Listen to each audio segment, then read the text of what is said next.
Bonjour à tous, Sophie, Ismaël et Jérôme m'ont confié les clés d'Échappée Belle pour vous faire découvrir mon île, la Martinique.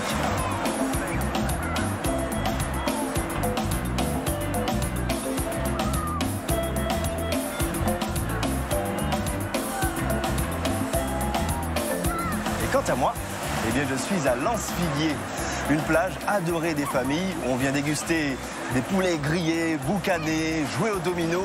Mais bien sûr, on n'oublie pas l'essentiel, prendre un bon bain de mer. D'ailleurs, je vais vérifier quelque chose, elle est toujours aussi bonne. Et au programme du jour, un voyage gourmand, sensoriel, profondément humain, et le tout saupoudré de rencontres inspirantes. Pour commencer ce voyage, on part à la rencontre d'Olivia Uriti, qui est une géologue, mais surtout une véritable amoureuse de la nature.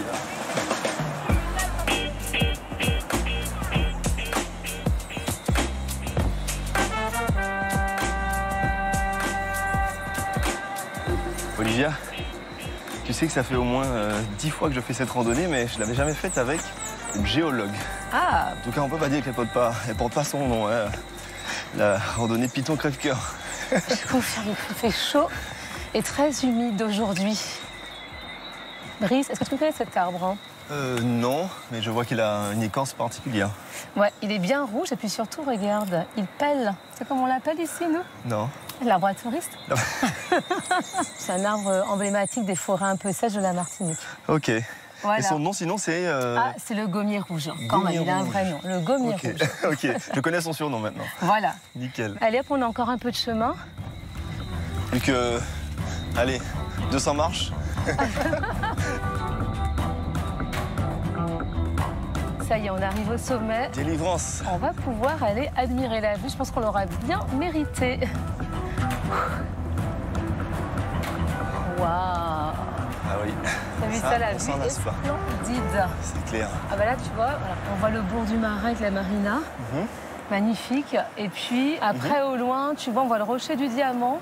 Oui, oui. Tu vois, avec un la dame ancien couchée. volcan. Voilà, et la femme couchée. Ah, t'es connaisseur, toi. On a vraiment une vue sur l'ensemble de la côte Caraïbe. À 360. Exactement.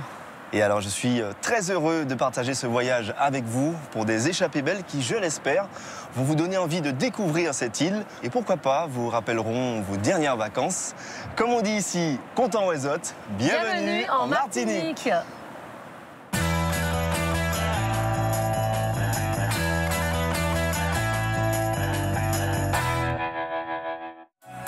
Bonjour et bienvenue dans Chef Pays, votre émission gourmande des Outre-mer. Il est l'un des visages de France Télévisions. Ce geste-là, aux Antilles, ça veut dire ouaïaïaï. Ouaïaïaï, ça veut dire que c'est excellent. Pour cette échappée spéciale, Brice Laurent Dubois nous invite chez lui en Martinique. La Martinique, c'est mon petit paradis.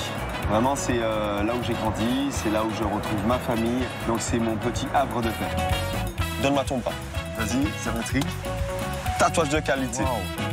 Être martiniquais, c'est être ambassadrice ou ambassadeur d'une île qui a beaucoup à offrir, qui a une culture riche musicalement parlant, culinairement parlant, au niveau aussi de la faune et la flore, du paysage, que ce soit ses îlets ou sur la terre ou sous l'eau même. Pour partager une culture singulière.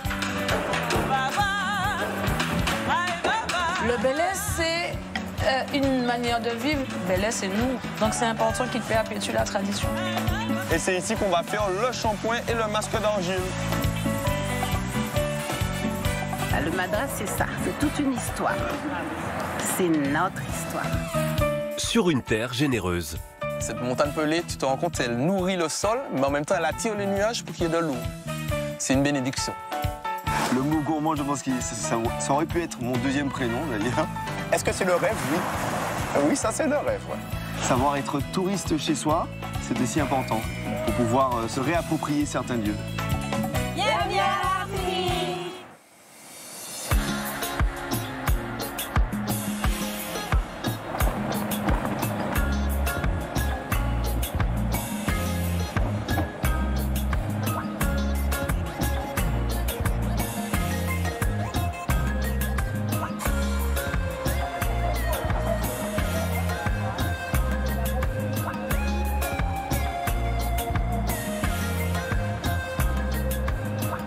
suis content d'être ici parce que ça fait longtemps que je ne me suis pas arrêté au bourg des Trois-Îlets, Olivia. C'est une ville que j'aime beaucoup parce que au niveau du patrimoine culturel, architectural, voilà, elle est extrêmement riche. Après, tu vois, j'aime beaucoup ces vieux bâtiments.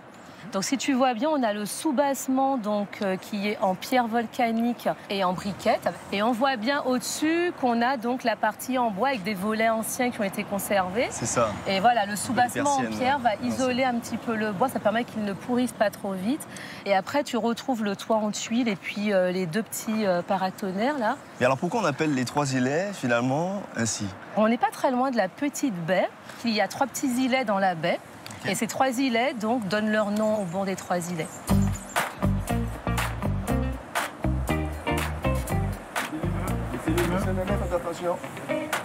Aux Trois-Îlets, on a pas mal d'activités nautiques.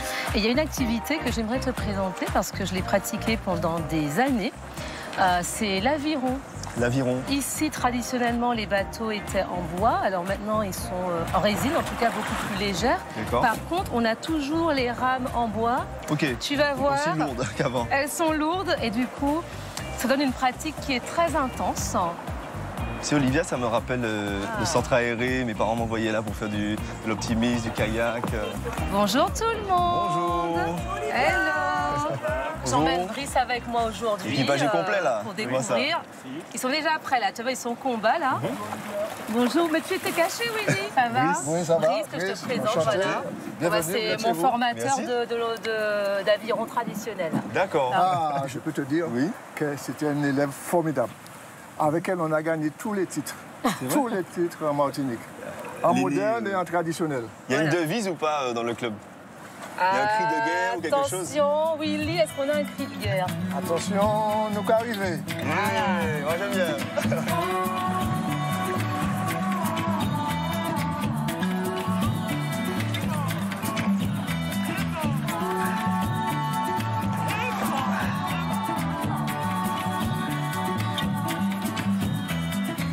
Bon alors tu retrouves des gestes familiers. C'est pas mal, c'est revenu là. Oula. Attention. Oh. Là je crois que j'ai fait un faux mouvement. C'est ça. Si on ne relève pas tout de suite... On est dans l'eau. Donc là regarde, tu mets ta pelle au carré, donc elle est verticale, la pelle. Ok. Tu plumes, ça veut dire que tu vas, regarde, mettre ta pelle parallèlement à la surface de l'eau. Tu laisses glisser le bateau, regarde tranquillement et tu reprends tout de suite. Voilà. C'est un vrai travail de coordination, ça. Exactement.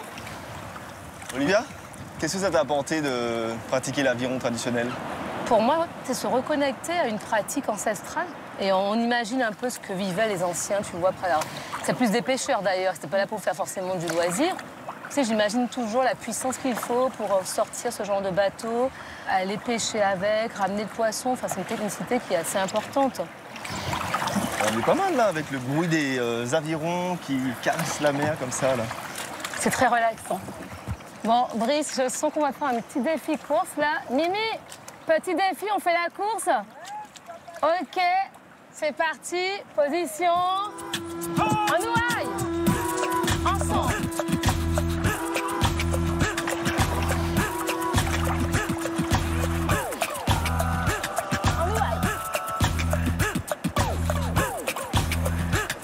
On est en train de tailler une veste là, non? Ah, je crois qu'on est parti. Restons concentrés, Brice.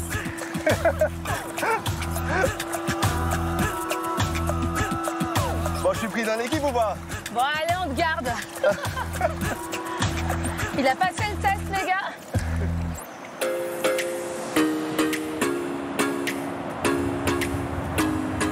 Il fait beau, il fait chaud. On est sur une belle journée là.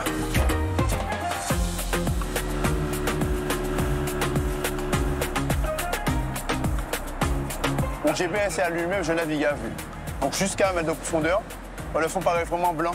Donc rien que les couleurs, j'arrive à savoir à peu près quelle profondeur il y a. Dans la carte postale des îlets de la baie du François, Gérald est très à l'aise. Comment tu vas? Tranquille? Pour cette sortie avec sa famille, rythmée par la chaleur du soleil, la mer translucide et le ciel bleu, Gérald a tout prévu pour se rafraîchir. Planteur, ce petit bébé. de Ponche Passion. On se comprend? Voilà, pour le coup, on est en Martinique. Voilà, super. Manger un accra. Ah, ok. Aux Antilles, on mange les accras. Voilà, bien huileux. Voilà, voilà. Le petit ventre, voilà, qui va bien en fait avec.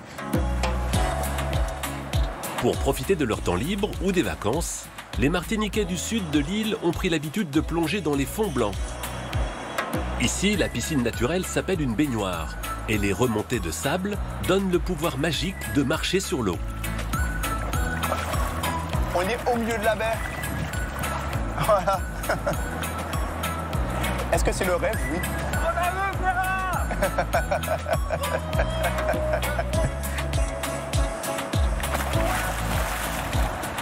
Ah.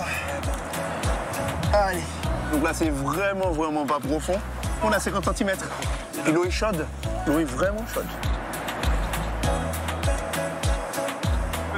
Alors. Voilà. On mélange en fait donc de corail et de coquillage. Ou du vrai sable de mer. Là, c'est le paradis. Pendant ce temps, plus au sud, dans la baie du Marin, un autre équipage se prépare pour le dernier entraînement avant la course nautique la plus importante de l'année. Le tour de la Martinique en yole, l'embarcation traditionnelle. On est en train de griller la voile. Il faut que la voile coulisse sur le mât. Et tout ça, là, ça donne une plus grande puissance aussi. C'est les détails qui te font gagner la course. 1, 2, 3.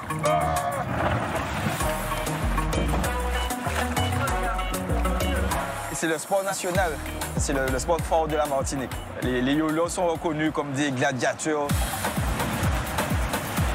Sur le circuit, la yole guidée à la voix par Steve est l'une des plus jeunes. Ouais, pour le côté. Ça va bien, ça va bien, ça va bien. Il y a 32 ans, le club a été le pionnier pour mettre des femmes à la barre et continuer d'écrire la longue histoire de la yole en Martinique. On a monté un équipage mixte. La parité n'existait pas. Alors c'était une très longue bagarre pour qu'on soit accepté.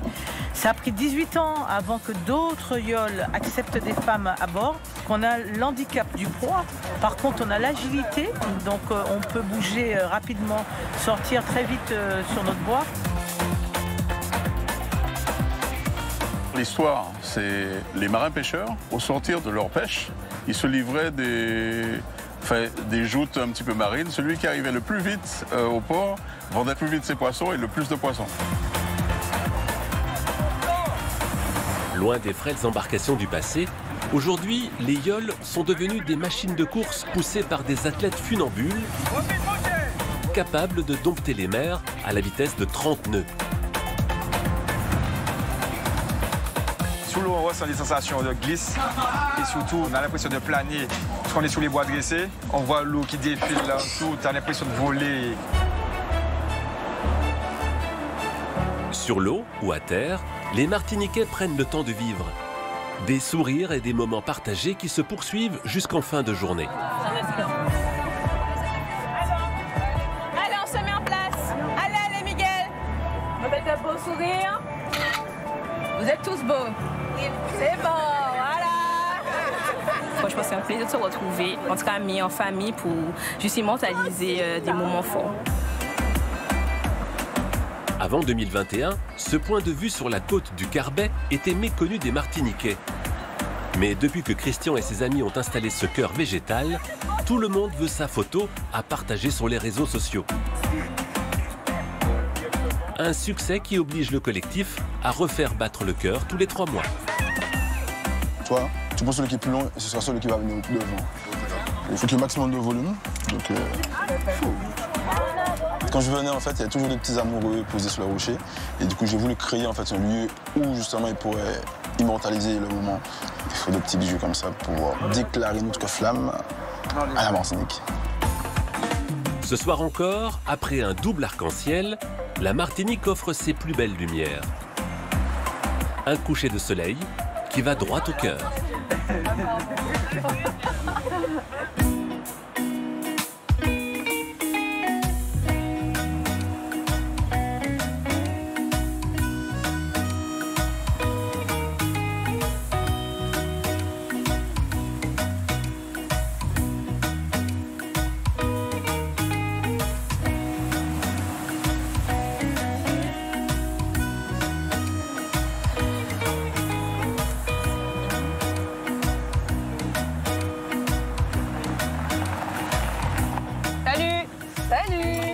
toi? Oui, ça va et toi?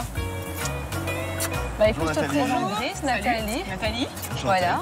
Elle m'a formée sur le suivi des iguanes des petites Antilles. Pourquoi c'est important de préserver cette espèce, donc l'iguane pays? C'est une espèce endémique des petites Antilles. Ça veut dire que si elle s'éteint, elle disparaît de l'entièreté de la planète. Il n'y en a nulle part ailleurs sur la planète, en fait.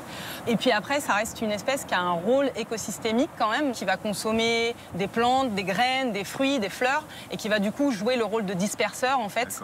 Grâce à ça, c'est tout ce qui nous pousse en fait à essayer de faire que nous en Martinique, on met notre petite pierre à l'édifice pour préserver cette biodiversité en fait. Ok. Voilà. C'est une espèce que vous pouvez aussi retrouver à l'île Chancel. Oui, il y a une plus forte concentration. Alors du coup, c'est des individus qui ont été introduits par l'homme à l'île Chancel il y a une centaine d'années. Et donc on a une petite population qui s'est multipliée à cet endroit-là et qui serait un peu préservée du fait qu'elle est séparée du continent. Aujourd'hui, alors la mission pour laquelle on t'accompagne, elle consiste en quoi, Nathalie? L'objectif de la mission de ce matin, c'est de faire du recensement. On va essayer de trouver des individus, les prendre en photo. J'espère qu'on va en voir. Hein. J'espère. En général, j'ai de la chance. Voilà. Eh ben, tant mieux, écoute, la chance du débutant sur les iguanes, ça marche plutôt pas mal. C'est ce qu'on dit. Allez. Alors c'est vrai que l'iguane c'est une espèce protégée, et tant mieux, mais j'ai pu, dites-vous, en goûter en Chine, carrément. Ouais. Et ça avait un petit peu le goût du poulet. Bon, je ne vais pas réitérer l'expérience ici, ça c'est clair. Ouais, en fait, l'espèce protégée, de par sa définition, on ne peut pas la consommer, forcément. Et par contre, effectivement, l'iguane rayée, il est originaire de Guyane, donc il est consommé là-bas. Et en fait, nous, on a la difficulté en Martinique de ne pas pouvoir autoriser la consommation pour pas que les gens se trompent et mangent l'espèce protégée. C'est ça. Et aussi parce qu'on a des contraintes sanitaires. Nous, ici, on a le problème que les iguanes invasifs sont essentiellement dans des zones très urbanisées, dans des zones pas forcément très propres. Et du coup, en fait, ils portent tout un cortège de bactéries qui font que la consommation n'est pas possible. Vaut mieux éviter. Ah ouais, ça donne moins envie là tout de suite. Ouais, c'est clair. C'est le début du chemin? Ouais, bah écoute, on va rentrer sur les parcelles agricoles. Je crois que j'ai pas fait le bon choix de bar là. C'est possible.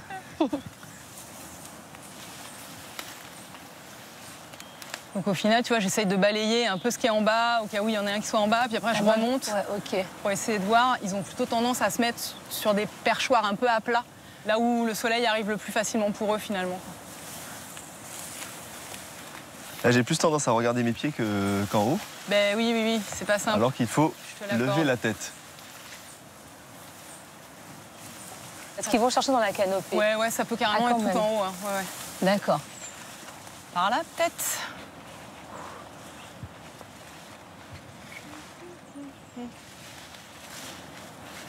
Bah écoute, déjà sur l'île Chancel, c'est compliqué à les voir. Le milieu est ouvert. Là, je sais pas comment tu fais. Hein. Ah, mais là, c'est chaud, hein, c'est sûr. Parce que vert sur vert, ça m'a l'air un peu compliqué. C'est ça. Mais tu vas voir, si jamais on en voit un, vous allez voir qu'en fait, ça se voit. Mais il faut qu'on en trouve un, quoi. Ok.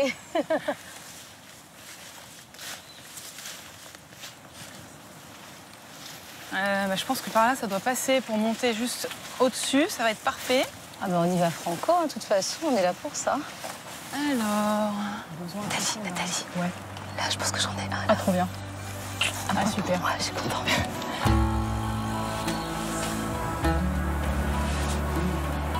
Parfait.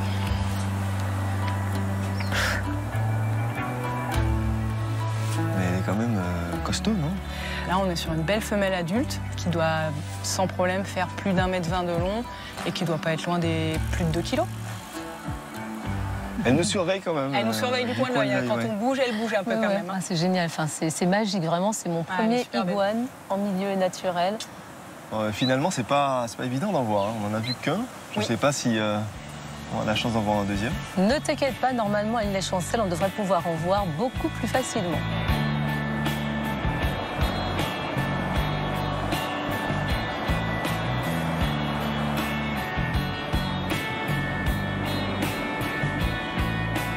Comment était la petite Olivia dans ses découvertes de la nature, dans ses balades, dans ses expérimentations?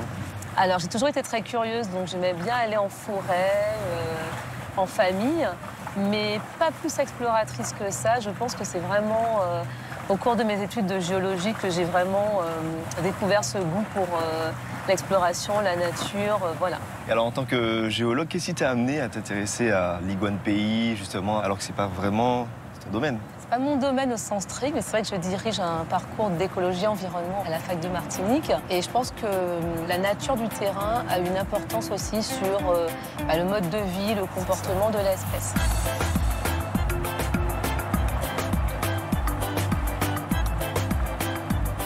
L'île, elle est vraiment très grande. Et c'est vrai que la petite zone sur laquelle on va aller aujourd'hui, c'est vraiment la zone qui est autorisée au grand public. Tu vois, on a cette grande plage là sur laquelle on va pouvoir accoster. Et d'ailleurs, je vois qu'on arrive, qu'il va falloir qu'on débarque. Okay. Exactement, on se prépare. Eddy, merci un peu. Merci Eddy.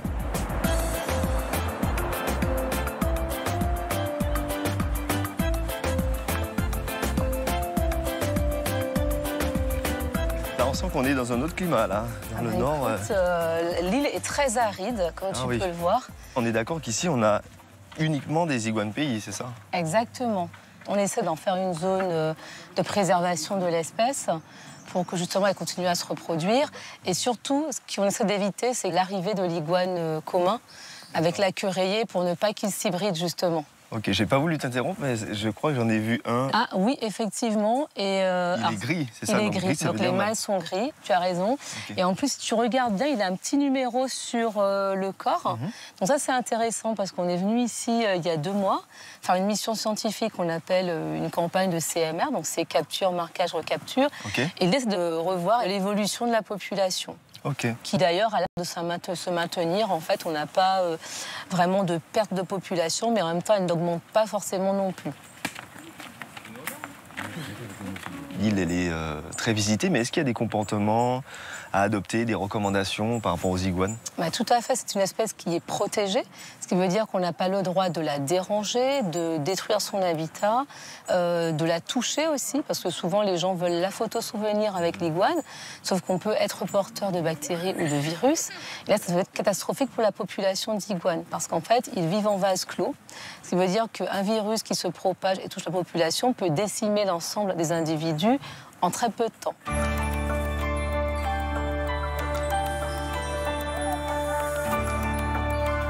Alors, c'est pas facile à voir parce qu'elle est de la même couleur que les feuilles vertes. Voilà. Mais regarde bien, on a, tu vois, un spécimen vert.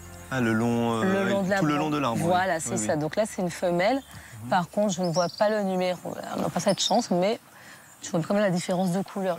Olivia, je pense qu'avoir des personnes comme Nathalie et toi qui aimez transmettre votre passion même et vos connaissances, c'est hyper important, c'est un privilège. Et là, je pense que j'ai passé un moment privilégié. C'est vrai qu'on accorde une importance vraiment capitale à pouvoir transmettre, parce que c'est par ce biais-là qu'on peut mieux sensibiliser le plus grand nombre de personnes à la présentation de cette espèce emblématique, mais qui est finalement très petite et très méconnue. Et donc, je pense que justement, là, il nous en reste à voir. Je te propose qu'on continue. C'est vrai, on en a vu 3. Donc, il en reste combien à peu près à voir? Je sais pas combien ils sont. Près de 400 à voir. Donc, ok, parfait. Allez, c'est parti alors.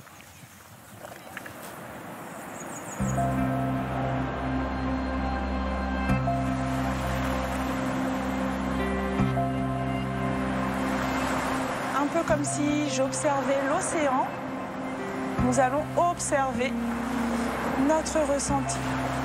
Je lève les bras, je me grandis, je regarde le ciel.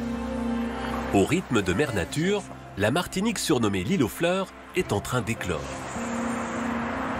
J'ouvre les doigts, c'est mes fleurs, et je souris. La femme antillaise, la femme martiniquaise, c'est une femme potomitan. Elle gère le foyer, le travail, de la logistique, donc on a beaucoup de choses sur les épaules.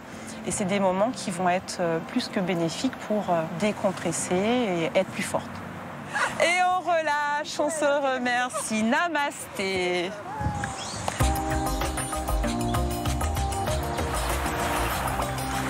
De la plage de sable noir du Carbet à la rivière du Morne-Vert, Marion réserve aux femmes des séances de spa en pleine nature. Une matinée revitalisante qui puise sa source dans des croyances ancestrales, comme avec le rituel créole du bain des marais. Ce bain énergétique, c'est quelque chose qu'on peut se réapproprier. C'est aussi une coutume qu'on fait à certains moments de l'année. On parlait de nouvelle année, rentrée des classes, mais ça peut se faire n'importe quand. Là, on va prendre de l'argile bleue et on va intégrer les plantes locales. Comme la femme est le pilier aux Antilles, C'est elle qui va connaître l'usage des plantes et souvent, je dirais, la grand-mère.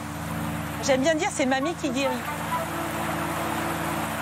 Donc le bain des marais aide à défaire le stress, dénouer les tensions. L'idée, c'est de venir aujourd'hui, dans ce cours d'eau, lâcher quelque chose. Belle et puissante comme la nature, en Martinique, les femmes ne se cachent pas pour afficher leurs ambitions. À 36 ans, Frédéric s'est lancé le défi de protéger et restaurer les 1800 hectares de mangroves de l'île grâce à 4 fantastiques. Donc ici, on a un plant de palétuvier rouge, du palétuvier blanc, noir et du palétuvier gris, qui poussent bien cette année. Ce sont nos plantes stars en fait de la mangrove, donc on en prend soin.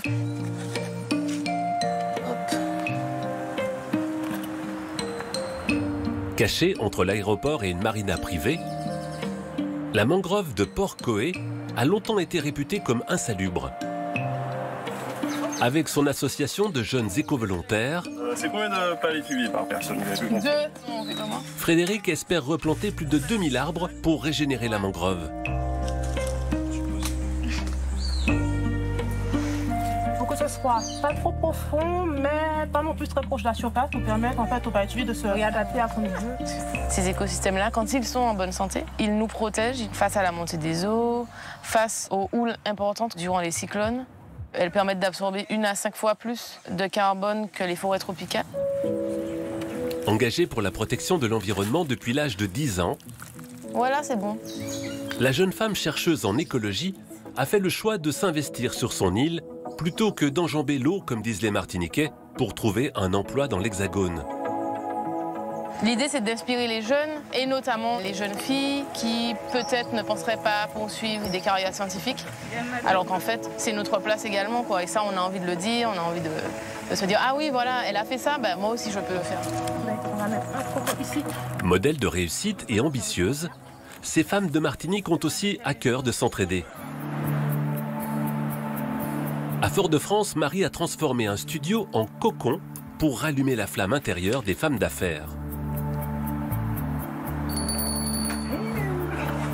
Bonjour, bienvenue. Hello, ça va? Ça va et toi? Les filles, petit tour de table où vous en êtes au niveau motivation et énergie aujourd'hui. Je suis plutôt dans une bonne phase. Saisir les opportunités, ne pas réfléchir, on me propose un truc, ben allons-y, on va voir ce que ça donne.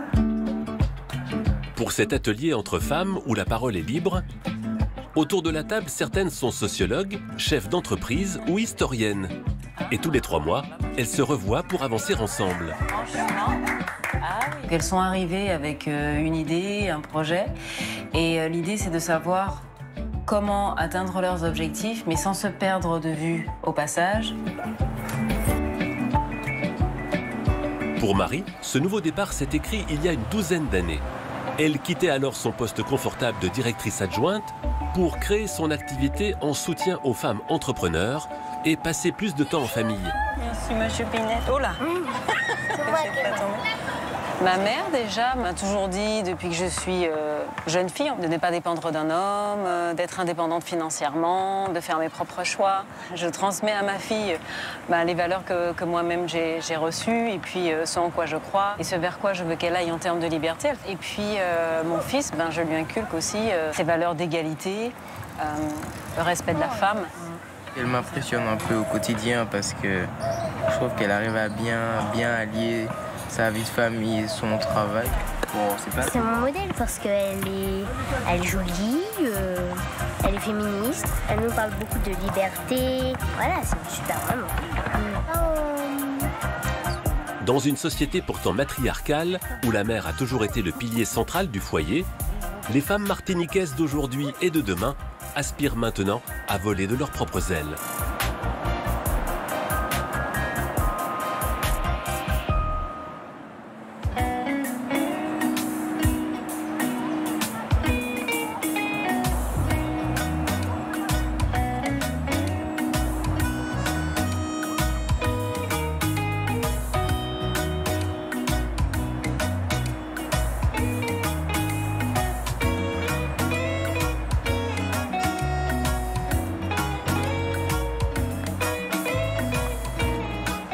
Hello Gilles.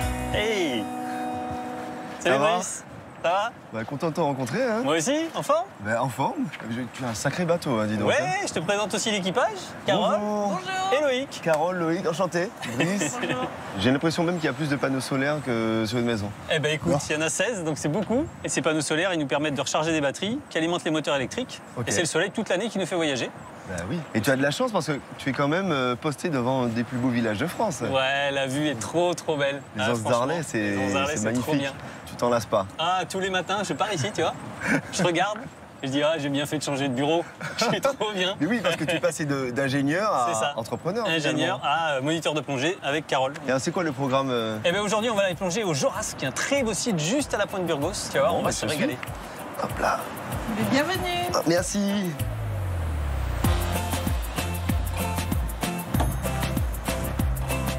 Donc c'est parti là. On est parti, direction les Joras. Okay. On va pouvoir se promener comme ça entre 0 et 20 mètres dans cette zone-là. Okay. Les grosses éponges barriques, les éponges fluorescentes, les murènes, les poissons papillons, les poissons anges. Il y a plein de choses à voir, on va se régaler.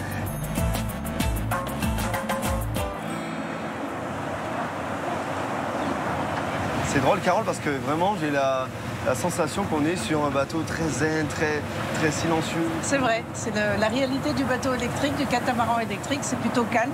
Et en plus, il n'y a pas d'odeur. Voilà. Ça a des gros avantages. Oui. C'est pour ça qu'il y a très peu de gens qui sont malades sur les bateaux électriques. En fait, on a un très grand confort à bord. C'est ça. Pas de bruit, pas de gasoil, pas de fumée toxique. Et puis, on est protégé du soleil. On n'a pas besoin de mettre de crème solaire. Pour les coraux, c'est beaucoup mieux. Et aussi, s'il pleut, on est également protégé. Qu'est-ce qui vous a donné envie de faire cette activité? Alors Gilles aime la plongée depuis très longtemps. Et puis on se disait tous les deux, oh tiens, quand nos enfants seront autonomes, ce serait sympa de monter un petit centre familial. Ce qu'on voulait faire, c'est faire de la plongée sans polluer, sans utiliser d'énergie fossile. Et on s'est rendu compte très vite, quand on a fait l'analyse, que le bateau représente 95% des émissions de gaz à effet de serre d'un centre de plongée. Moi, vraiment, avec ce projet, je me suis donné une mission, c'est essayer de démontrer que c'est possible de faire des activités écologiques, c'est-à-dire sans énergie fossile. Mais ce bateau sert de démonstrateur aussi pour d'autres activités marines. On pourrait décarboner du transport de passagers, on pourrait faire de la pêche côtière. Toutes les distances qui ne sont pas énormes, on peut les faire avec ce genre de technologie. Je vous le souhaite, vraiment d'entraîner un petit peu tout le monde dans votre sillage. Mais alors, Carole et Gilles, c'est vrai, je ne suis pas un expert en plongée, mais en tout cas, j'ai hâte. J'ai hâte de découvrir un petit peu tout ce qui se passe en dessous. On y arrive, on y arrive.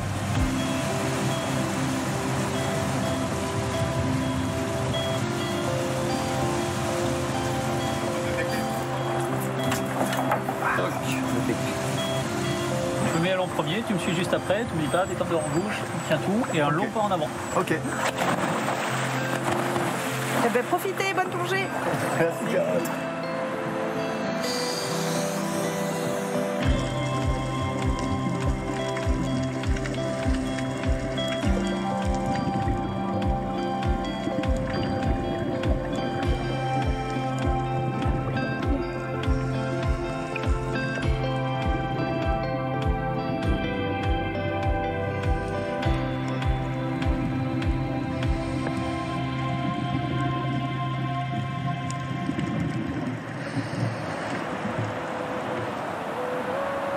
Impossible de passer aux Trois-Îlets sans aller voir Max Telev, celui qui a initié ma sœur à la flûte des Mandes.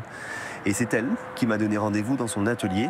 On pourra, j'imagine, entendre quelques notes de musique et pourquoi pas découvrir les secrets de fabrication de cette fameuse flûte.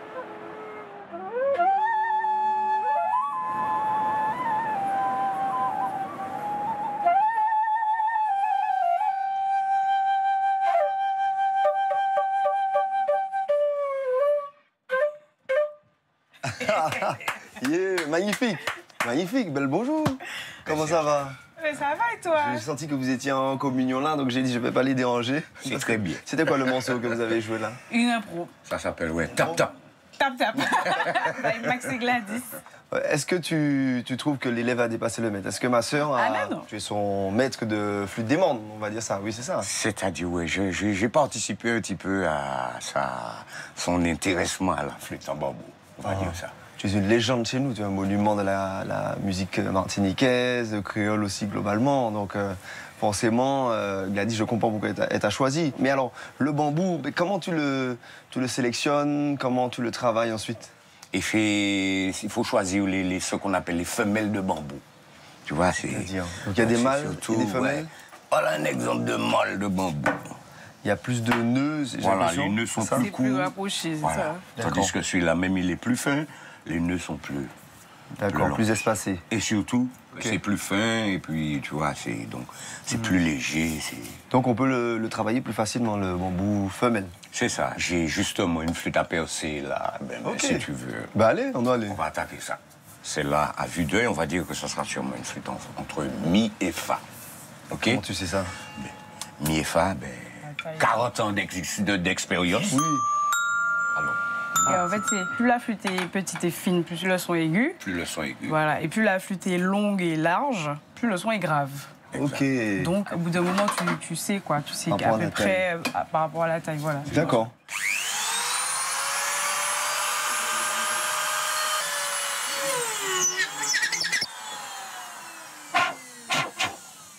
Voilà, il faut bien ajuster le trou. C'est comme ça que bien polir, voilà. Ok. Et voilà, on va tester la tonalité. Ah ben ouais, tu vois. C'est mi. Mi, ouais. Donc si on grave. Au grave, c'est mi. Ou à l'aigu, c'est fa. À l'aigu, c'est fa. Donc on va tailler un petit bout dessus. Oui. Pour que la flûte soit juste, bien accordée, c'est un savoir-faire en fait. C'est pour ça qu'ils ne sont pas très nombreux à savoir faire des bonnes flûtes bien justes en fait. Allez hop, tentative.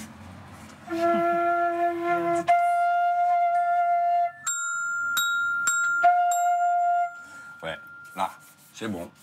Là, à partir de ça, là, on a une très bonne base là pour faire une flûte en fa. Ok. Et Gladys, qu'est-ce qui t'a attiré cet instrument-là? Parce qu'il y en a tellement. Tu sais, moi, je joue de la guitare, mais toi, qu'est-ce qui t'a attiré Moi, à la base, je l'avais acheté pour de la déco. Je la trouvais jolie.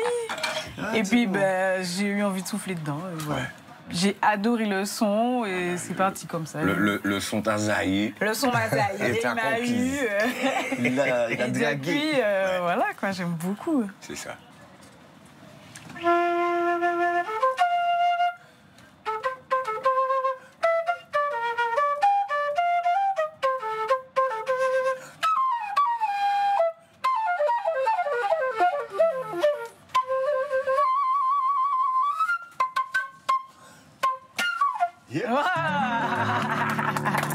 Excellent.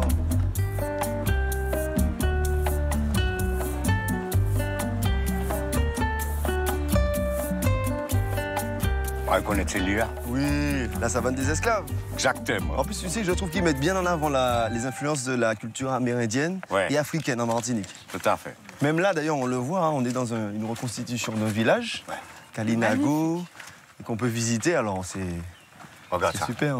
Couverture en paille. Ça, c'était efficace. Hein. Ah ouais, maman. Yes, ben, Brice. Voilà une petite surprise qu'on t'a fait. C'est quoi? Vitement précis. C'est un endroit où j'ai l'habitude de faire des petits concerts sympathiques. Ouais, je vois des musiciens. Ça y est, les gars. Bonjour, bonjour. Ça me fait. Brice. Jerry, Patrick. Jerry, Patrick. Eh bien, nous allons faire un petit son. OK. Eh bien, il y a un petit outil là-bas, là, par derrière, là. Ah bon? Allez. Une petite guitare. OK. Pourquoi pas d'abord? Qu'est-ce qu'on va jouer? On va faire Maman m'a pas dit? Ouais, vas-y, Tu te souviens? Oui. Au moins, je connais ça. Voilà, c'est un hommage à Eugène Mona, très grand flûtiste bambou. Exactement. Un de mes mentors. OK. Je me rappelle les accords.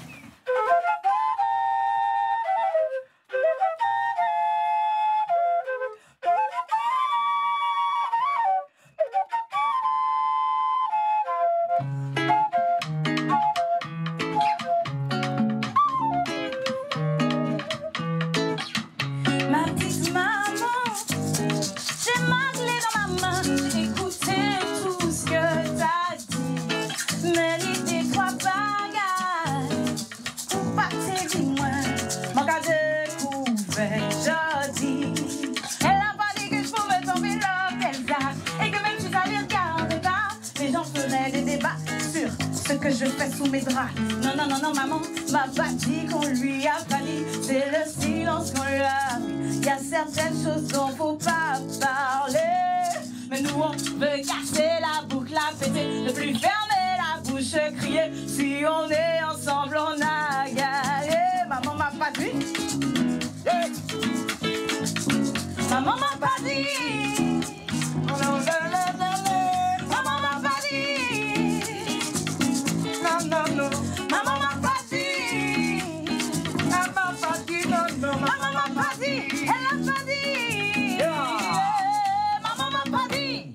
Waouh, ça c'est un beau cadeau, merci. Franchement les gars, merci.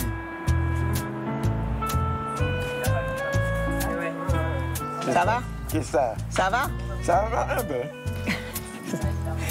Là. Tous les jours tu marches du bateau. Il faut aller, il faut bouger. De temps en temps, ça fait du bien. À l'âge vénérable de 102 ans, Firmin Nguela est debout et fier de l'être. Ben allez, oui, ben... Ils sont d'ici, descendent, vous avez vu en bas là? Ils descendent jusqu'en bas. Hein? Il va à la mer, il plonge, il est content, il nage. Après une première vie à travailler dans le nickel en Nouvelle-Calédonie, Voilà, bravo. Firmin coule maintenant ses vieux jours dans sa maison sur les hauteurs du Diamant. Si sa mémoire lui joue parfois des tours, il n'a rien oublié des parties de domino qu'il partage désormais avec ses arrière-petites-filles. On ne voit pas souvent, nous on habite en France.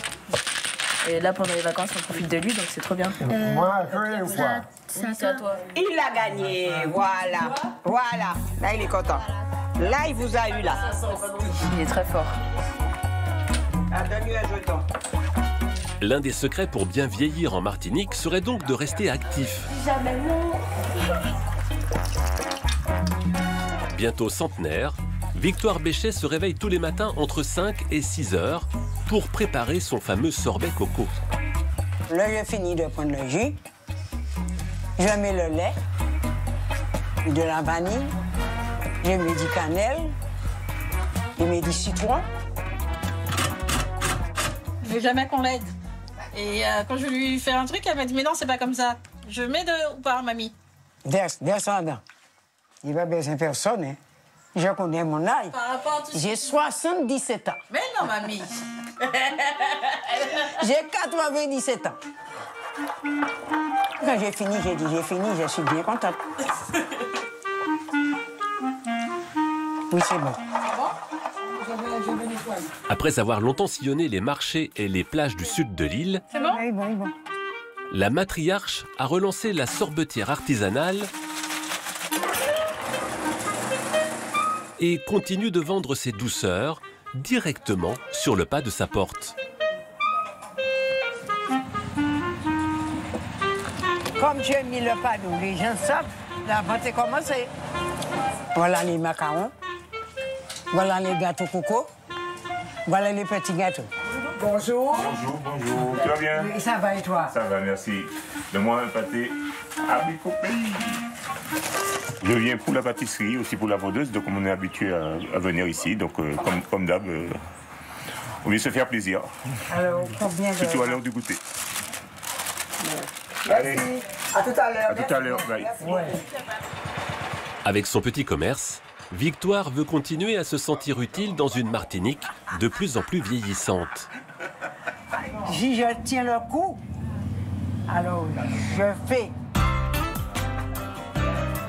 À l'instar d'Okinawa au Japon ou la Sardaigne en Italie, depuis 2023, l'île est devenue la 5e zone bleue de la planète à abriter une concentration exceptionnelle de centenaires.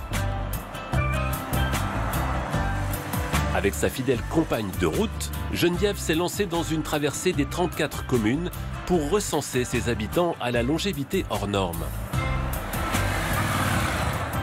Ça va? Ça va. Bien. Où elle est la maman? Elle est là-bas. La maîtresse de maison avant tout, n'est-ce pas? Tu connais mes bisous? Sakatibé? Sakatibé. Ok, comme d'hab. On va faire un petit tour dans le jardin? Voilà. Tu connais le chemin. Voilà. Hein? La nature belle. J'aime la nature, j'aime les fleurs, j'aime les plantes. Et c'est ton lien avec ta vie du passé, puisque tu as été agricultrice, on va dire. Tu as travaillé dans la canne, dans la banane. Oui, oui. Merci, merci. Parmi les 400 centenaires pour 350 000 habitants, Proportionnellement 2 fois plus qu'en métropole, Félicie Gabin et ses 101 ans est un modèle de résilience.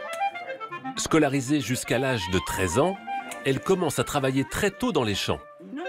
Et à 44 ans, elle se retrouve veuve à devoir élever seule ses nombreux enfants. Fondateur. Alors, le premier. C'est lui. Ensuite. C'est moi. C'est vous. Ensuite. Après Marcel, c'est elle. C'est elle. Après, non, c'est la dernière. C'est pas grave, c'est pas grave, la dernière. Il y en a 11 qui sont sortis de cette personne-là. Oui, cette personne-là, ouais. Ils sont touchés d'une grâce. Il y a une grâce en eux qui est naturelle. Et c'est ça qui fait que, pour moi, c'est un réconfort. Ils ont une énergie, ils veulent donner encore énormément. Avec son inépuisable joie de vivre, Félicie semble avoir trouvé la recette de la jeunesse éternelle. Bien manger et puis être équilibré. Boire un petit peu de jus. C'est ça que je fais jusqu'à maintenant.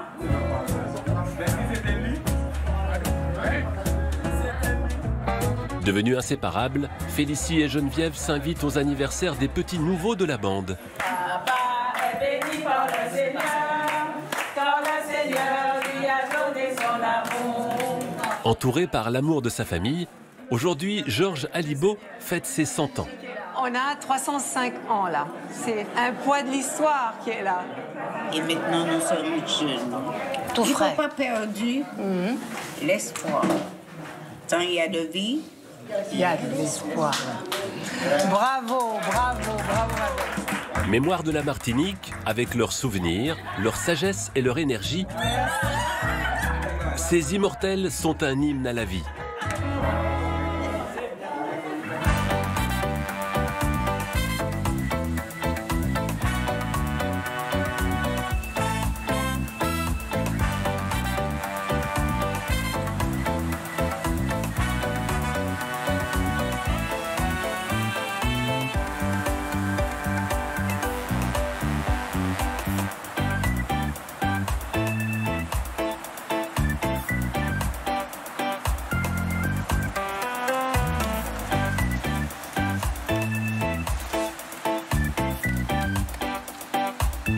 Hello, bonjour. Hey, oui, Jamine. Yes, sir. Je te vois à la télé, je te vois dans les magazines et là, je te vois dans mon jardin. Moi, je te vois en chair et en os, ça c'est bien. Respect, mon frère. Enchanté. Très bien, enchanté. Ménélique. Ménélique. Ouais. Le petit frère de Jamine. Petit frère. Ah, donc travaille en famille alors. Exactement. Toujours, j'assume. Bon, impeccable. Bah, les gars, vous avez un super jardin là, on peut pas dire le contraire. Merci. Ça fait plaisir à entendre. On a développé un petit jardin en permaculture pour pouvoir faire de la transmission et de l'expérimentation. D'accord. Mais avant, ici, c'était des herbes de 2 à 3 mètres de haut. Et tellement dense, tu ne pouvais pas rentrer. Donc, au fil des années, on a vraiment fait un travail d'aménagement et de valorisation autour du terrain. Il faut savoir que la particularité du jardin, c'est qu'on ne vend pas de fruits et légumes. Ok. C'est que des visites de l'exploitation. C'est ça. Pour sensibiliser à l'environnement. C'est ça. On fait de l'agrotourisme, donc on propose des visites guidées, une journée bien-être et découverte au jardin.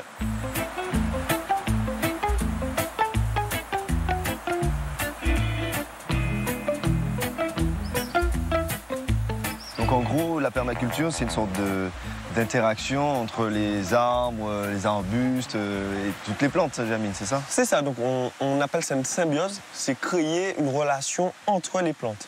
Okay. J'ai un exemple assez concret derrière toi.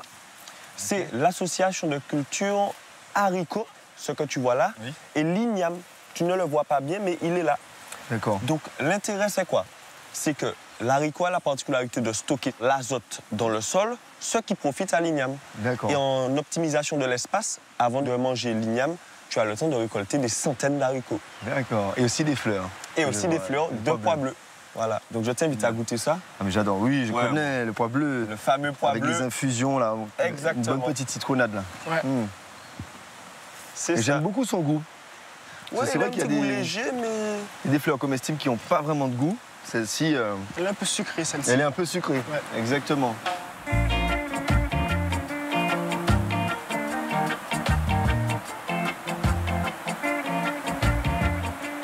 Là, nous avons une plante que j'adore, hein. Ça, c'est le jeu de notre enfance. Ça s'appelle la fougère capillaire et avec, on fait un jeu qui s'appelle l'artiste. C'est quoi? Donne-moi ton bras. Allez, allez. Et t'es prêt? Vas-y, ça m'intrigue. Tatouage de qualité. Wow. Mais c'est Au dingue. détail près. C'est hyper net, ça. Au C'est vraiment détail comme, près. comme si on avait calqué Incroyable. la feuille. Ce qui est bien, c'est qu'au lieu de la laisser à vie, celui-là, tu peux carrément l'effacer d'un coup. C'est super. Alors j'avoue que je voulais faire un tatouage polynésien, mais là ça fait moins mal, donc je vais revenir pour l'intégrale.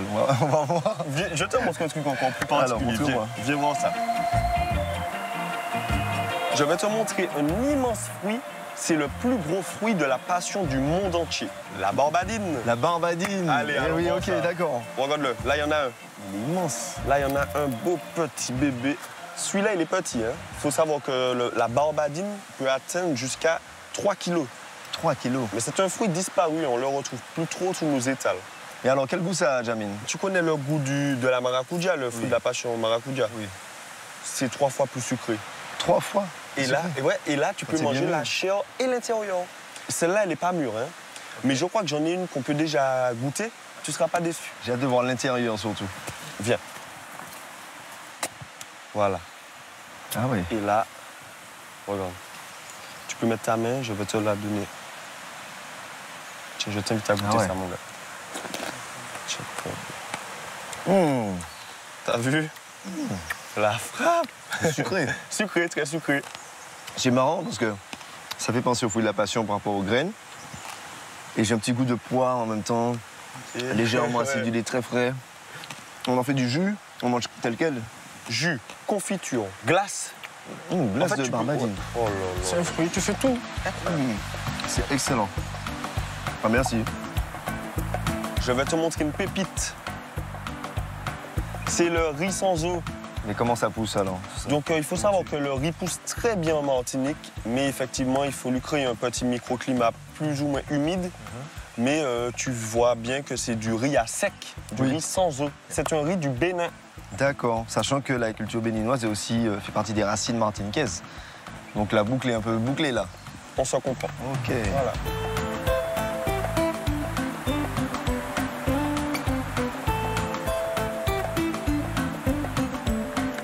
Bon, tu m'as ramené des petites bananes jaunes. Ça, on gratuite ça direct. Patates douces, dachine. Dachine ou taro. Ouais, On l'appelle aussi le taro. Une petite igname jaune. C'est bon, là, on va bien manger là. On va bien manger.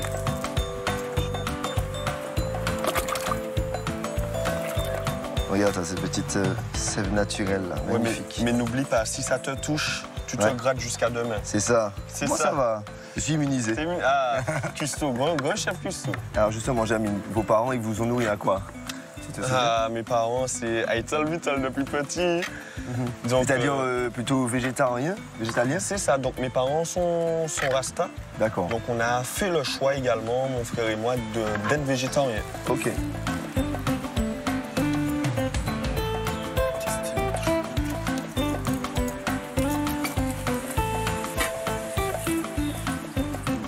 Tu vois, le fait d'avoir poussé la cuisson de la banane, ça permet de bien l'écraser. Mais avec la patate douce, là, qui vient lier tout ça, c'est... Wow. C'est délicieux. Non, franchement, et tu fais pas chef Custo à domicile? Je veux bien revenir ici. On s'en essaie d'autres recettes, si tu veux. On fait ça, on fait un vrai truc, un autre truc. Voilà. Et c'est quoi votre plus beau souvenir ici? Ici, il y avait une grande liane qui sortait du manguier. Et on s'accrochait tous à la liane un par un. On sautait en mode Tarzan. Comme une balançoire. Comme une balançoire, mais naturelle.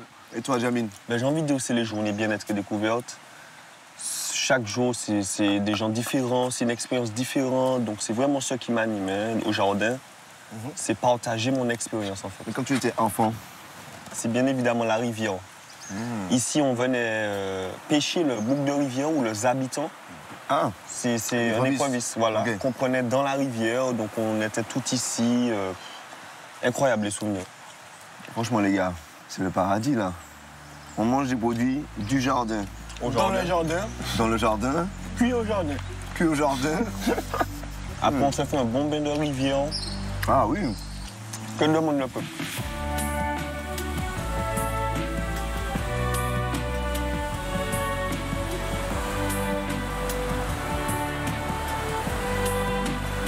Et voilà, Brice, bienvenue. Bienvenue à la rivière. Wow, c'est immense. C'est ici qu'on a appris à nager. Et c'est ici qu'on va faire le shampoing et le masque d'argile.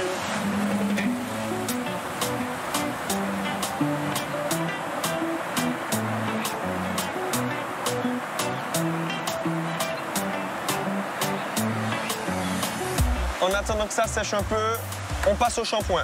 Alors, Allez. comment on fait ça? Je vois des fleurs d'hibiscus. Il faut savoir que les fleurs d'hibiscus contiennent de la molécule de saponine, qui est la molécule de savon. Et là, on va l'extraire directement avec de l'eau. Donc il y a 2 ingrédients pour Deux ingrédients. Fleurs d'hibiscus, feuilles de choucana. Et c'est quoi ça? Je crois voir... Ah aussi, qu'est-ce que c'est? on a rajouté la menthe Vicks pour le côté rafraîchissant et le côté menthol. Un petit parfum. Exactement. Que ça pour sente prendre soin frais. de soi. Voilà.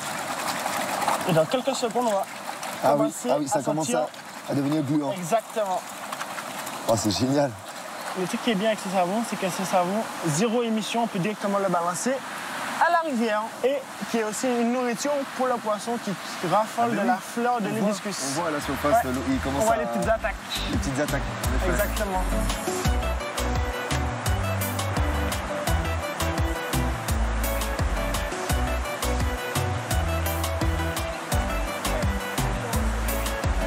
Et là, direction la piscine. la piscine naturelle.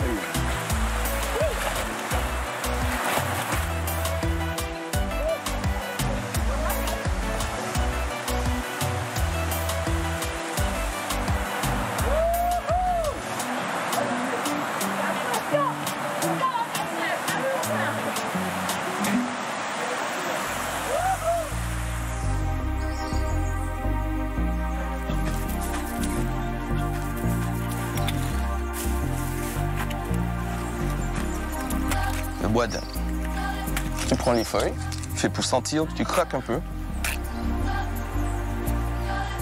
Ça a une super odeur. Sur les contreforts du volcan de la montagne Pelée, André Jude respire, goûte et récolte une 50aine de variétés de fruits et légumes pays, souvent oubliés. Héritier de ce jardin créole depuis 4 générations, le jeune paysan compose avec une nature où les opposés s'attirent. Le soleil et la pluie, le doux et le piquant. Ce piment pousse sur des terres volcaniques, sur un terroir très riche où tout peut pousser. Cette montagne Pelée, tu te rends compte, elle nourrit le sol, mais en même temps, elle attire les nuages pour qu'il y ait de l'eau. Enfin, on est sous un milieu tropical, il y a du soleil. Donc, qu'est-ce qui te manque pour faire pousser les choses, quoi? C'est une bénédiction. Les 22 hectares de champs fertiles ont permis l'expérimentation d'une agriculture saine et durable. Après avoir relancé des cultures africaines ou asiatiques, depuis quelques années, André Jude veille sur la précieuse fleur noire des Aztèques. Alors qu'Idée vanille a cette propriété qui prend le goût et les saveurs de son terroir et de tout ce qui l'entoure. Donc notre vanille sera imprégnée des ananas, des maracujas, du café, et ça va s'écrire dans chaque gousse, cette histoire. Et après commence un long travail de 2 ans, de séchage en bois angélique, d'exposition ou non au soleil. Il y a tout un processus. Et qui fait que la vanille a aussi des crus, des millésimes, comme les grands vins. Sens-tu l'odeur de la vanille? Les moins sentis ont-ils l'odeur de vanille? On savent qui a vini doudou. Pour des produits très travaillés d'exception, on est entre 12 et 28 € la gousse. Voilà. Avec des records à 32 € la gousse. C'est ça le prix de la qualité, de la rareté, de l'exception. En Martinique, près de la moitié de la surface agricole est utilisée par la canne à sucre et la banane. Alors, pour aller chercher sa récolte de cacao, Thomas n'hésite pas à aller faire sa cueillette directement chez l'habitant. Salut, salut, salut, comment ça va? Ça a été voir s'il y avait des cabasses alors? Voir là où il y en a quelques-uns. Là, on va regarder s'il y a 2 ou 3.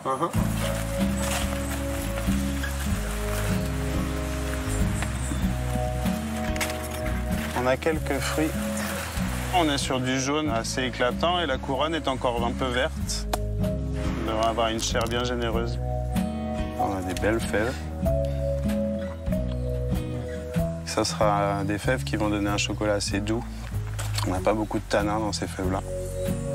Selon les origines de récolte en Martinique, ouais, on a vraiment des saveurs très différentes. Moi, par exemple, je travaille avec 16 micro-origines sur ce petit territoire de 70 km par 30. Dans l'intimité du jardin créole, traditionnellement, chaque famille de la campagne conservait quelques cacaoyers sur son terrain.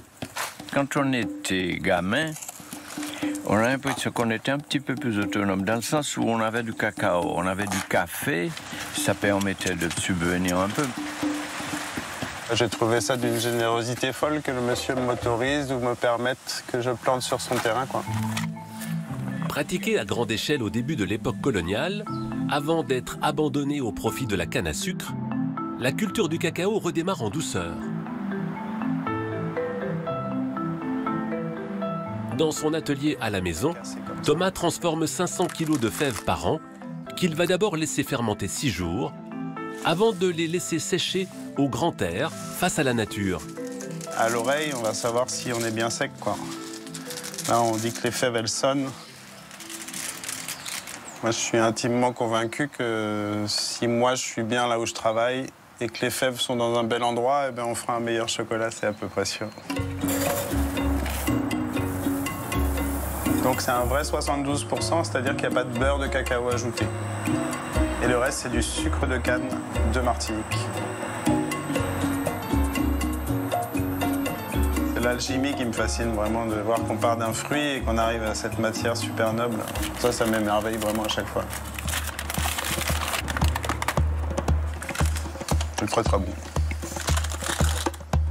À la croisée des chemins, en Martinique, les cultures patrimoniales visent l'excellence pour continuer d'exister. Dans la forêt profonde de Rivière-Pilote, Clérène a repris la parcelle escarpée de ses grands-parents pour y faire pousser 2000 m² de café. Les cafés sont très rapprochés parce que j'ai voulu recréer comme je l'ai connu. C'est un robusta, c'est du canéfoa. J'ai planté 800 pieds. Les cerises vont rester de cette taille. Ce sont des petites cerises. Dans 2 mois, une fois rouge, je peux récolter. Enfant déjà, Clérène préparait le café du matin pour toute sa famille. Aujourd'hui, les gestes se font toujours à la main, sans machine. Ils s'enlèvent la peau sans écraser la graine. C'est une façon de faire ancestrale.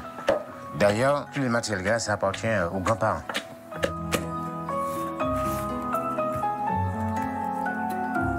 Alors, chaque cerise, il y a 2 grains.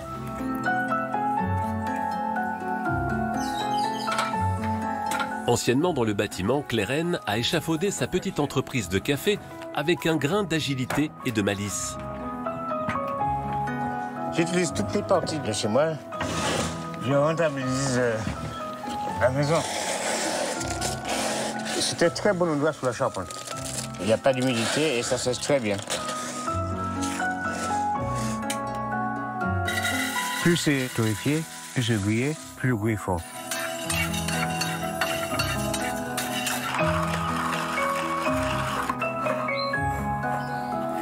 Et là, je tasse. Et voilà ce que j'appelle un bon café. Il y a un goût boisé, ça me rappelle mes grands-parents. Je le vois devant moi comme s'ils étaient avec moi.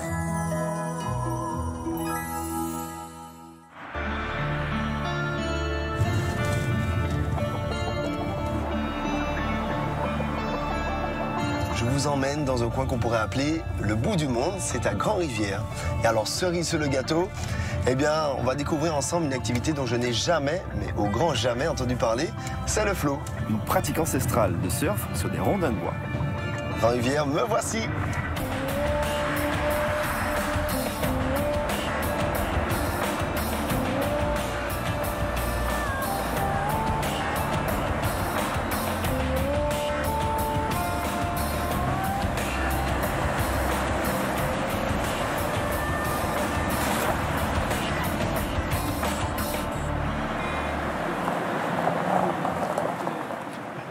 Ça fait un bon même.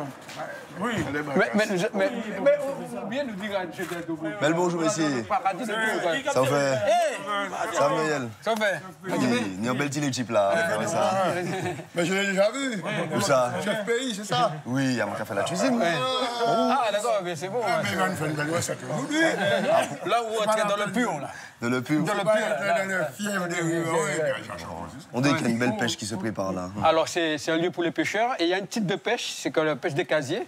Allez, ils le préparent, ils vont le mettre à l'eau d'ici un mois. Ils commencent à prendre des langousses. Ah oui, vous partagez le lieu. Ouais, on partage le lieu. Un lieu de stockage aussi. Un lieu de stockage. Alors, je vais te montrer les flots.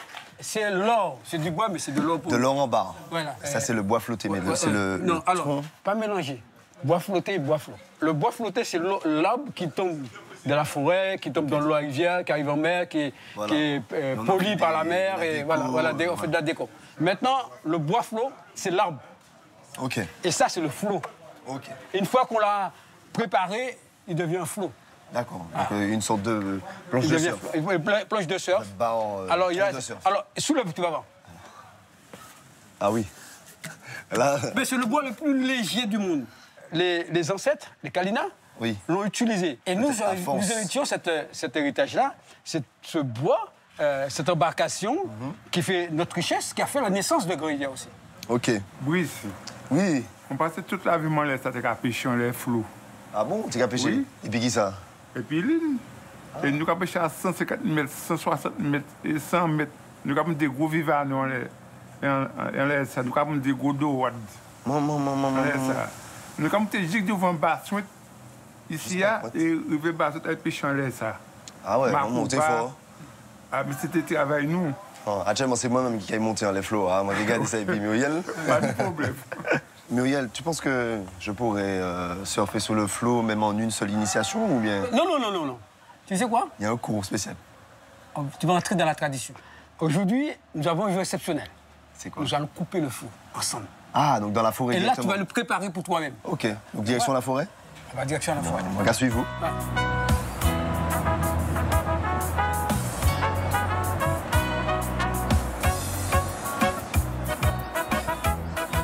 Alors Muriel, comment Grand-Rivière s'est construite? Grand-Rivière est construite sous le sédiment de la rivière. Là, nous sommes dans l'embouchure de la Grande Rivière. Les maisons ont été construites de l'ancien lit de la rivière. Les habitants, les riverains même, ont construit autour des pierres sans les déranger. C'est ça. On dirait que c'est une mémoire. Oui. C'est exposé là comme de la mémoire. Et ça, c'est quelque chose de superbe pour Grand-Rivière. Et c'est devenu un lieu très visité. Les gens viennent voir ces types d'habitation autour des pierres.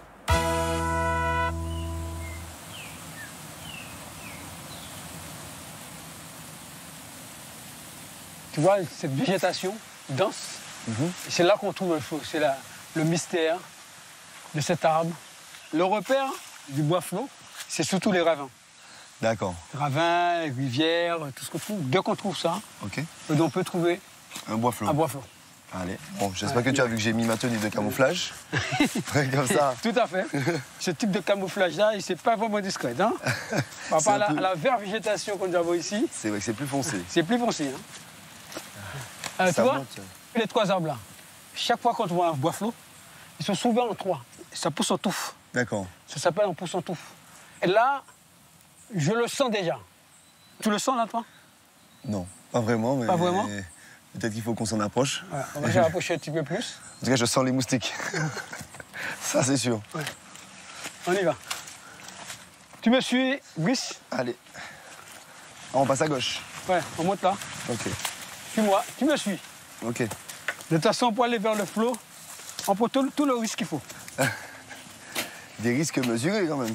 On a quelques mètres encore. Je crois qu'en plus, j'entends quelques coups de coutelas, là. C'est Sylvain qui est là-haut. Ouais. Ah ouais. Il est face à un bois flot, là? Ouais. C'est immense. C'est immense. Mais le tronc est même 2 fois plus gros que lui. Tiens, Brice, je vais te montrer quelque chose d'exceptionnel. Il y a quoi? Regarde, par terre, là. Tu vois les flocons que tu vois? Oui. À l'intérieur, tu vas voir la graine. Ce fameux graine qui fait le bonheur des riverains. OK. Quand le vent l'emporte, il va l'emporter un petit peu plus loin. D'accord. Mais il faut que la graine tombe à un endroit qui est favorable. Il faut que ce soit bien humide. Et ça donne ça? mais ça donne cet arbre-là. Au bout d'un an, il peut faire 6 mètres. Et là, il fait à peu près 10, 15 mètres. C'est cet arbre-là qu'on va couper. D'accord. C'est Sylvain qui va nous montrer comment faire. Hé, Sylvain, vous arrivez? Eh bien, ça peut être en là, montez les gars. Comment je peux, non, nous pas payer. Un bon citadin. Vous allez chercher nous la main, votre vraie nature. Ah oui, ça se mérite vraiment. Maman. Non. Yeah. Alors Sylvain, tu as sélectionné l'arbre ou pas? Yeah. J'ai trouvé cet arbre, en fait. Notre tradition, on emmenait un groupe d'enfants. C'était à partir de 7 ans, tu avais droit à avoir ton flot. Et quand les enfants arrivaient ici, ce n'était pas l'enfant qui choisissait, c'était l'arbre qui choisissait l'enfant. D'accord. En fait, tu vois. Et là, maintenant, nous allons couper celui-là. Celui-là ne m'a pas appelé. Hein. Alors, je ne sais pas comment il va réagir. Il est resté vigilant. Hein. J'ai l'impression qu'il m'a appelé, moi. Ah, il t'a appelé, tu as ressenti... Peut-être qu'on sera en sécurité. Tu as ressenti un appel? Oui. Eh bien, tu vas repartir avec, mon gars. À toi l'honneur de lui donner... Le premier coup de coutelas. Oui. Ben, tu vas l'accueillir. Voilà. D'accord. Voilà.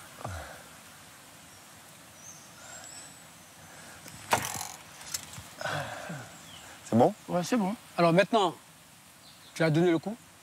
Maintenant, il faut aller tenir l'arbre, le ressentir en toi. Je vais essayer de m'approcher. Voilà. Parfait. Je vais essayer d'écouter. Alors, c'est qu'une affaire entre toi et l'arbre. Ça ne nous concerne pas. Allez, hop. Je vais m'éloigner un peu.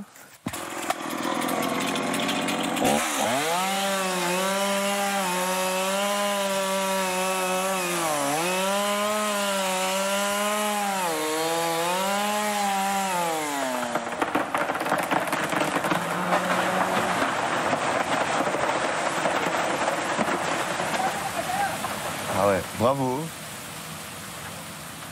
Et pour un arbre aussi gros, il y a plusieurs flots dedans. On va couper les parties les plus nobles. Et Muriel, dis-moi, c'est sur ce bois flot que je vais surfer tout à l'heure ou pas? Non. Il y a toute une préparation quand même. On va te donner un flot tout à l'heure, pour surfer, un flot que l'on a, mais n'oublie pas que tu as un flot à Grand Rivière qui t'appartient. Ça t'appartient. Merci.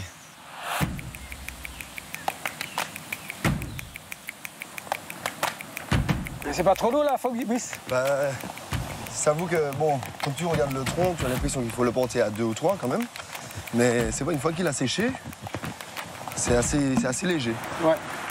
J'imagine qu'un rondin comme ça aussi, ça peut se retourner dans l'eau. Ouais. Ah oui, oui. De toute façon, quand tu vas l'essayer, quand tu vas commencer, tu vas voir. C'est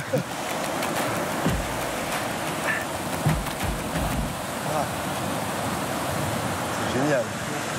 Alors là, tu vas faire un bond 1 millier d'années en arrière. En arrière, ah oui, avec forcément le flot. Avec le flot.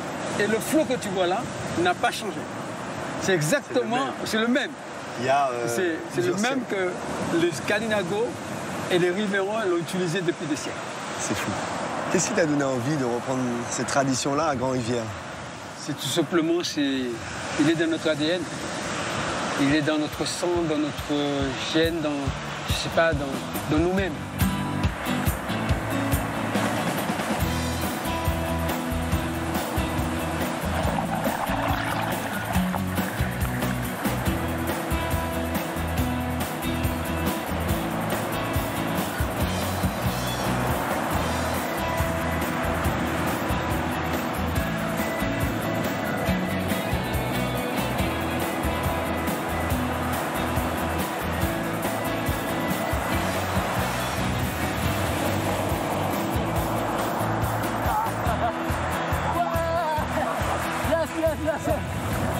Super. Oh la fois, je suis tombé, mais... Moi, je me suis retrouvé en pleine enfance, tu sais. Ouais. Ça me rappelle mes sessions de surf avec mes cousins, donc franchement, le Brice adolescent te remercie. Et là, tu es entré dans la lignée des ancêtres. Je suis adopté, ouais. J'ai le passeport. Tu as le passeport. Impeccable. Merci Muriel. Merci.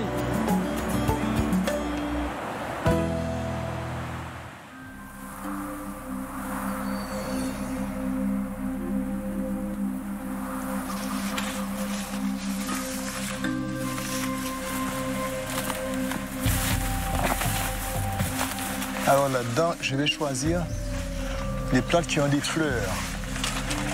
C'est la flèche du cachibou. Je le coupe tout à la base. Toc. Et je vais enlever les robes. On dit aussi zobrel dans le langage du métier. Ouais. La technique, c'est toujours comme ça depuis les ancêtres, c'est de le faire avec la bouche et les mains.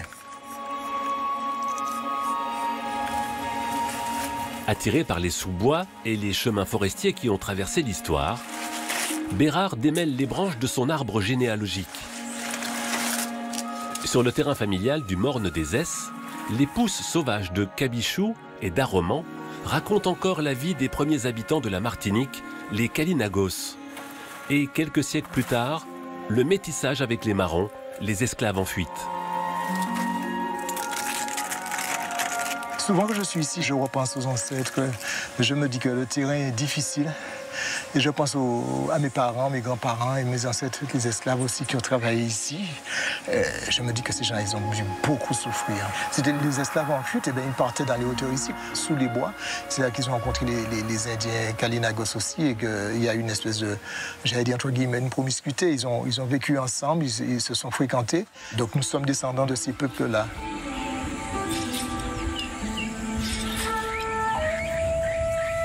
Les plantes, une fois bouillies puis teintées, se transforment en une paille souple utilisée dans la vannerie traditionnelle pour confectionner des objets du quotidien. Alors là, je suis venu réaliser un chapeau pour homme. Alors je peux faire soit des vagues ou bien faire des losanges. Il faut être patient. La première qualité, avant de parler technique, c'est qu'il faut être patient. Quand j'étais enfant, ça c'est la partie que ma mère nous faisait faire. Parce que c'était la partie la plus simple, ici. Dans cette Martinique, en temps longtemps, comme autrefois en créole, le passé n'est pas enfoui sous les plis du temps. Au contraire, il résonne encore comme pour affronter les heures les plus sombres de l'esclavage. C'est des tonneaux récupérés. On choisit à peu près en moyenne une vingtaine de lattes, d'après la taille de la personne pour qui je vais faire le tambour. Je travaille des tambours sur mesure, un objet particulier, unique. Le tambour belé à l'époque était fait avec des fûts qui contenaient non pas du rhum, mais de la viande salée. Sur la terrasse de sa maison, transformée en atelier, depuis plus de 35 ans, Aline fabrique à la main le tambour belé, la percussion traditionnelle martiniquaise. Là, le tambour, il est bien fermé. Bien serré, c'est ce qui définit un bon son. Bien sûr, ça fait vibrer l'intérieur et ça éveille l'énergie qui est en nous.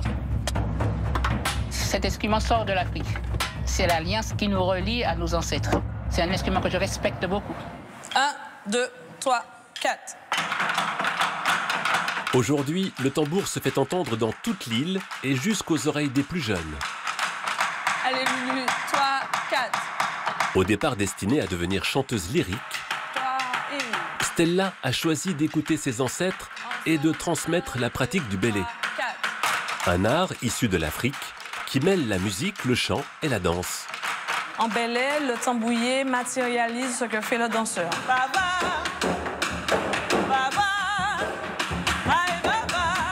Le son grave qui va marquer quand le pied du danseur sera au sol et le son aigu quand les danseurs auront les pieds en l'air. Tout le corps est en mouvement. Les bras sont libres.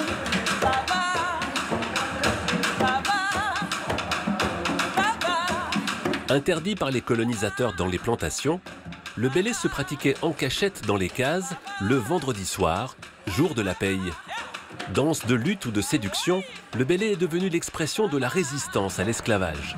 Le bélé, c'est une manière de vivre. Le bélé, c'est nous. Donc c'est important qu'il perpétue la tradition.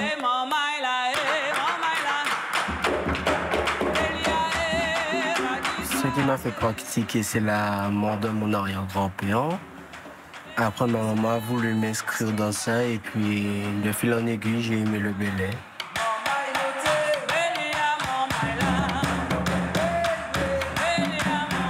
Le bélé me permet de m'exprimer et de me libérer de mes émotions.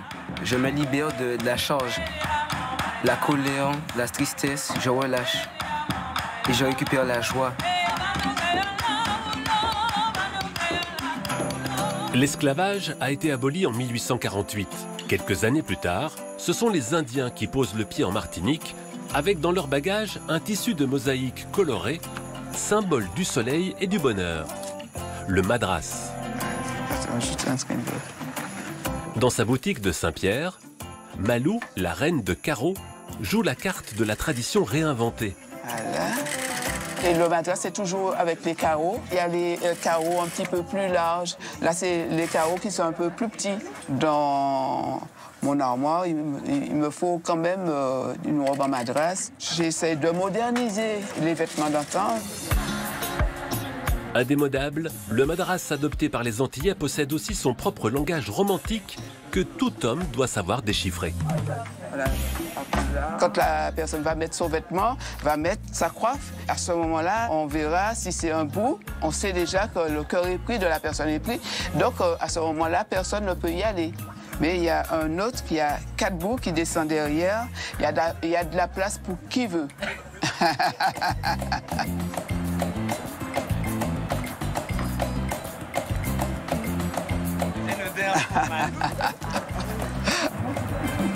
Ça nous emmène à notre identité, autant créole, africaine, indienne. Un métissage. Le madras, c'est ça, c'est toute une histoire. C'est notre histoire.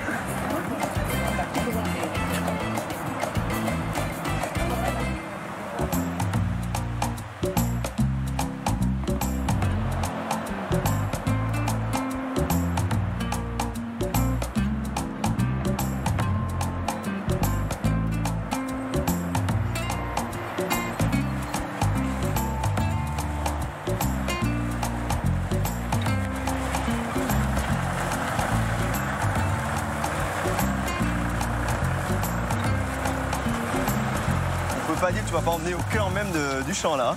Exactement. Tu voulais de la canne à sucre? Eh ben voilà, je t'invite à traverser le champ avec moi. Voilà. Plus on se rapproche, plus j'entends un vrombissement là. Ce sont les machines, Fabrice. C'est ça, les ventilos des engins qui permettent d'expulser toute la partie sèche de la canne. Ça sépare bien les feuilles de la canne et du coup les tronçons, eux, sont coupés. C'est impressionnant. Enfin, il commence à faire un petit peu chaud. Un petit rafraîchissement de canne fraîche. Moi, je dis pas non. Ça tombe bien, regarde. Il y en a de belles ici. Ok. En plus, fraîchement coupé. Tu sais, on dit de la terre à l'assiette. Là, c'est de la canne, vraiment de la terre à la bouche même. Exactement. Ok. Et puis hop. À l'ancienne. À l'ancienne. Merci beaucoup. Allez, on va mâchouiller ça. Ça me rappelle mon enfance, là, Fabrice. Mâchouiller la canne, c'est incroyable. Et chaque canne, en fonction de son sol aussi, te développe des saveurs différentes. D'accord. Donc on a un côté, si c'est proche de la mer, plus iodé, c'est ça? Exactement. Cette salinité se dépose sur la canne et on la retrouve ensuite au niveau de la dégustation. Et là, tu me fais un sacré cadeau parce que, en étant là, je vois la montagne pelée et en même temps les pitons du carbone. C'est une vue magnifique tout en mangeant de la canne, donc un peu Madeleine de Proust, quoi. C'est super. Et alors, qu'est-ce qu'on en fait justement de tu vois, cette canne? Voilà, cette canne en fait, elle est donc broyée, on en extrait le jus et on la broie jusqu'à la sécher le plus que possible. Et c'est cette même canne qui se transforme en bagasse une fois séchée et c'est cette bagasse qui va nous permettre d'alimenter les fours. On verra tout ça tout à l'heure à la distillerie. Ok.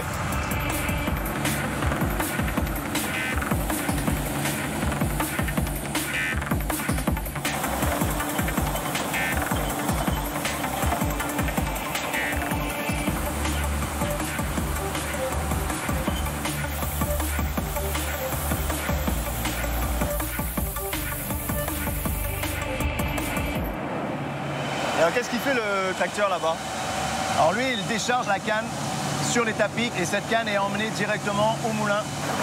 D'accord. Ici, on a 4 moulins, donc on récupère un maximum de jus de la canne. D'accord. Le jus que je vois là dans la sorte de cuve. Exactement. Waouh. Là, il est 100% pur. À ne pas boire. Ah, j'ai l'impression que c'est déjà du rhum même. En fait, le jus de canne a déjà commencé sa fermentation naturelle. C'est un parfum de rhum, mais très poussé, même rhum blanc. En fait, on a déjà les arômes de la canne, le côté végétal, on le retrouve. C'est ça, exactement. Et alors après cette étape-là, qu'est-ce qui se passe, Fabrice? Alors, ce jus de canne, il est pressé, récupéré ici, envoyé directement en fermentation pendant 48 heures, où là, il va se transformer en vin de canne. D'accord. Il y aura un titrage d'alcool entre 5 et 6 degrés. Okay. Et c'est ce vin de canne qu'on envoie ensuite dans les colonnes à distiller. D'accord. Les fameuses colonnes créoles, comme on dit, c'est ça? Voilà, exactement. Sacrée machine, hein? Cette machine à vapeur, ah oui, c'est elle qui alimente tous les moulins, toute la partie production. D'accord. Et elle est alimentée par quoi, cette machine à vapeur? Par le résidu de la canne. D'accord.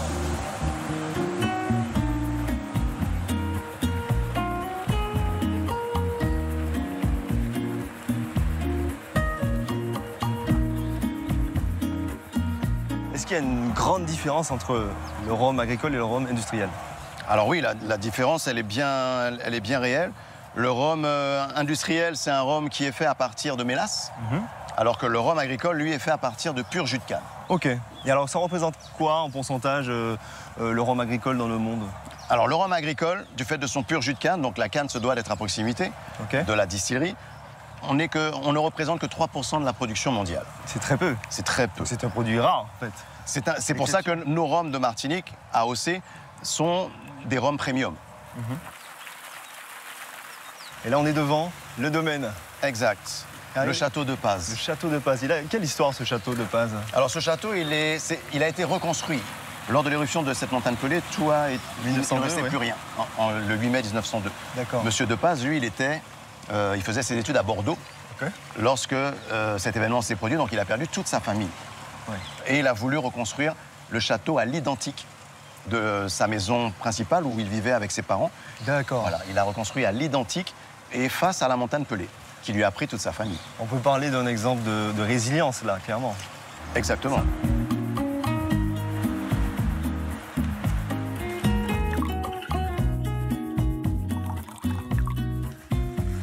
Waouh. Incroyable. Avec le bruit des fontaines, là, c'est hyper apaisant, ça. Hein. C'est le moment idéal pour déguster ce genre de spiritueux. Exact. Alors, c'est vrai que je n'ai même pas encore goûté. Il y a une technique, justement, pour pouvoir goûter... Alors oui, pour ceux qui n'ont pas l'habitude d'une dégustation, on invite à faire le montant. C'est-à-dire qu'on ne met pas directement le rhum au nez, parce que là, on peut se mettre à pleurer. Pas comme le vin. Ouais. Voilà. On y va progressivement. Et on voit à quel niveau on prend les arômes. Quand on est un peu plus habitué, on emmène un peu plus proche du nez pour aller chercher, parce qu'il y a effectivement des arômes relativement lourds et les arômes légers. Les arômes autour des rhums vieux, la palette aromatique est large, super large. Et que d'une personne à l'autre, ça change, ouais. Ça peut être comme changeant. le vin, exactement. Donc, on va goûter alors. Avec plaisir. C'est marrant parce que au nez, j'avais le pruneau et côté citronné de notre côté. Là, j'ai quelque chose de, peut-être mon bec sucré, pudding. Tu sais, les puddings de nos grands-mères, le côté gâteau gourmand. Très bien. C'est pas pour toi? Alors, c'est pas les saveurs qu'on a l'habitude de retrouver. Si tu regardes bien, en fin de bouche, on a un petit peu du clou de girofle. Oui. Une saveur un petit peu, voilà, très fraîche. Le croquer. C'est ça. Merci beaucoup, Fabrice. Mais avec grand plaisir. C'est vrai que c'est rappeler un petit peu les bases du rhum, le process aussi, l'élaboration du rhum, ça fait toujours du bien parce que c'est le patrimoine culinaire, voire gastronomique martiniquais. Hein. Tout à fait. Et cette vue.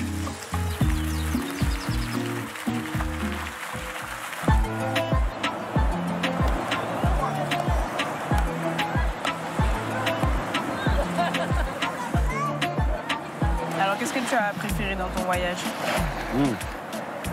Alors déjà, toutes les rencontres étaient extraordinaires. Franchement, chaque personne était inspirante, en plus passionnée par ce qu'elle fait. Et entre Fabrice, Olivia, Nathalie, Janine, Ménélique, Muriel, je crois que j'ai oublié personne. Mais en parlant de Muriel d'ailleurs, on a fait du flow. Vous savez, le surf sur la mer, là. Ah oui, c'est un gros morceau de bois. Le rondin, exactement. Il faut de l'équilibre. Ah ben ça, voilà. j'imagine. C'est pas évident. Et aussi faire son savon soi-même. Ah, génial. En tout cas, ouais, je me suis régalé. C'est super. C'est ça. Avec la petite glace là, sur la plage, moi j'ai dit, on a tout ce qu'il faut. Et j'espère que ce voyage dans ma Martinique vous a plu. Si vous souhaitez revoir cette émission, rendez-vous sur France.tv. Et quant à moi, je vous dis en lot de soleil, à bientôt, pour de nouvelles échappées belles. Et le sorbet est déjà terminé, je sais pas pour toi. Oui, on en prend une autre. Allez, voilà. On n'est pas prêt à faire pour rien.